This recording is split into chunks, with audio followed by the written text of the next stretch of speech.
Planche eli suomeksi nojavaaka on todella haastava kehonpainoharjoitteluliike.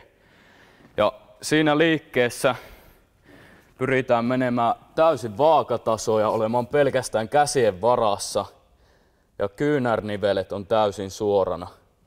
Ja oikeassa tekniikassa työnnetään voimakkaasti käsiä eteenpäin, jolloin lapaluut eivät lähde siipeämään. Ja näillä vastuskuminauhoilla on tosi hyvä aloittaa liikkeen harjoittelu, koska siinä pääsee suoraan siihen täydelliseen loppuasentoon. Eli täältä jalat laitetaan kumilenkkiin, sitten lähdetään nojaamaan eteenpäin ja pyritään pitämään vartalo aivan suorassa.